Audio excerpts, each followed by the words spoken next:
Desvalorizando o dólar. Como tornar a América pobre novamente?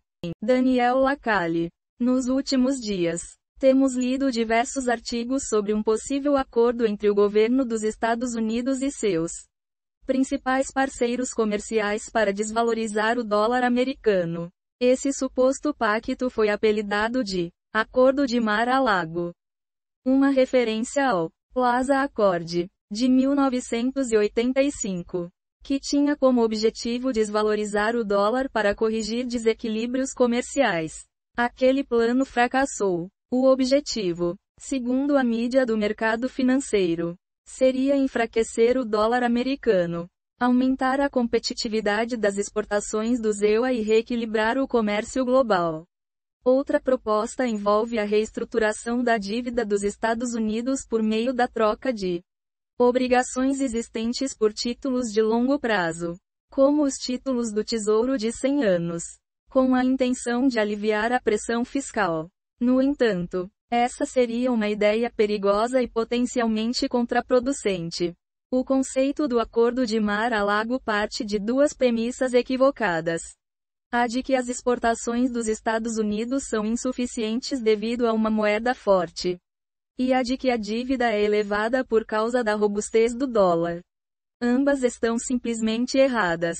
As exportações americanas representam uma parcela relativamente pequena do PIB. Cerca de 11%, em comparação com 42% da Alemanha, 29% do Reino Unido ou 21% do Japão. Por exemplo, no entanto, os principais motivos para essa participação relativamente baixa das exportações do EUA nada têm a ver com a força da moeda. Os Estados Unidos constituem um mercado gigantesco. E muitas empresas não precisam exportar para ampliar seus lucros e receitas. Além disso, o país é rico em recursos naturais, o que o torna relativamente autossuficiente, reduzindo a necessidade de importações e, por consequência, o incentivo à exportação. Os Estados Unidos são o maior produtor mundial de petróleo e gás. E o valor estimado de seus recursos naturais gira em torno de 45 trilhões de dólares. Além disso, com uma população de 331 milhões de pessoas em 2023, o consumo interno responde por cerca de 70% do PIB americano. Os Estados Unidos são um dos maiores mercados do mundo. Mas, mais importante do que isso, são o mercado mais rico. O gasto mediano por consumidor individual é muito mais alto do que em países como China ou Índia. E o terço mais rico da população responde por cerca de 56% dos gastos. Com um total de 5 trilhões de dólares em 2024. Os EUA possuem o maior mercado varejista do planeta. Além disso, a economia americana é majoritariamente baseada em serviços. Incluindo os profissionais e empresariais, são mais difíceis de exportar. E o tamanho e a riqueza do mercado interno torna desnecessário vender para o exterior na maioria dos casos. A indústria manufatureira nos Estados Unidos não é pequena. Representa cerca de 10% do PIB. Não por causa de uma moeda forte, mas sim devido aos encargos regulatórios impostos ao setor industrial. Além disso, tentar reduzir artificialmente os custos por meio de uma moeda mais fraca é uma fórmula perdedora, já que sempre haverá outro país disposto a desvalorizar sua moeda ainda mais rapidamente. A indústria americana não pode competir no mercado internacional destruindo o poder de compra do dólar. Isso significaria empobrecer imediatamente a população. A competitividade deve vir de produtos com alto valor agregado, como já demonstram os setores de tecnologia e outros segmentos avançados. Trocar a dívida de curto prazo por títulos de longo prazo também é uma péssima ideia, pois criaria um incentivo para o governo aumentar os empréstimos, sem resolver o problema estrutural dos gastos públicos. Reestruturar a dívida forçando uma desvalorização artificial do dólar americano também afastaria os investidores de títulos, que com razão temeriam que futuros governos recorressem ao mesmo artifício. Por que alguém compraria um título com vencimento em 100 anos de um país que pode desvalorizar sua moeda regularmente sempre que as dificuldades com a dívida reaparecerem? Essa proposta não serviria para preservar o dólar como moeda de reserva global, mas sim para garantir a perda desse status. Nenhum dos desafios enfrentados pelos Estados Unidos em relação às exportações ou à dívida pública seria resolvido com a desvalorização do dólar. E um problema crucial ainda se agravaria: a inflação. Os Estados Unidos já enfrentam uma inflação elevada devido a políticas fiscais e monetárias equivocadas. A inflação acumulada de 24% sofrida pelos americanos nos últimos 4 anos foi consequência direta das medidas intervencionistas sobre a quantidade e o preço do dinheiro, que inflaram os gastos públicos e a dívida, levando a um crescimento recorde da base monetária, algo não visto há décadas, e, com isso, as atuais pressões inflacionárias. Com uma desvalorização, os preços subiriam imediatamente em dólares, e o poder de compra dos salários cairia. A desvalorização não melhora a produtividade nem agrega valor à indústria. Portanto, qualquer redução de custos se traduziria em empobrecimento dos trabalhadores e poupadores americanos. Desvalorizar a moeda é, na prática, um calote e a manifestação da insolvência de uma nação. Não se pode esperar desvalorizar a moeda ao mesmo tempo em que se controla a inflação e a dívida. A desvalorização faz com que o governo abandone os ajustes necessários aos seus hábitos de gasto. E o problema da sustentabilidade da dívida volta a aparecer em pouco tempo. Os salários reais sofrem. O consumo real enfraquece. Toda a economia se empobrece artificialmente em dólares à medida que a inflação sobe. E apenas setores protegidos e o próprio governo se beneficiam, pois conseguem perpetuar suas ineficiências e desequilíbrios em uma moeda cada vez mais sem valor. Desvalorizar não é uma solução para o endividamento.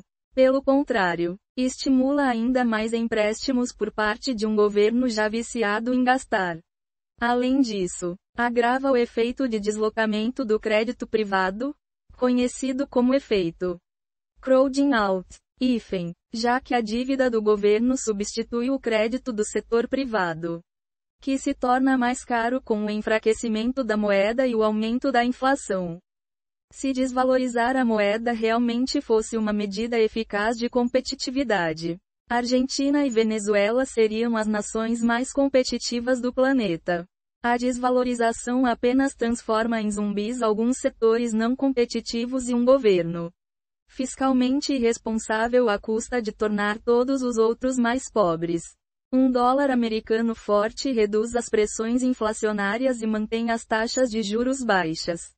Ambos os efeitos são positivos para os poupadores, trabalhadores e famílias. À medida que a economia privada se fortalece e os salários reais melhoram, um dólar forte também é benéfico para o governo e para as empresas. O capital e os investimentos estrangeiros diretos fluem para os Estados Unidos. E os custos de endividamento de empresas e do governo se mantêm baixos graças ao aumento da demanda. As empresas também podem realizar aquisições internacionais a um custo mais baixo, tanto em função de taxas de juros menores quanto pela valorização cambial.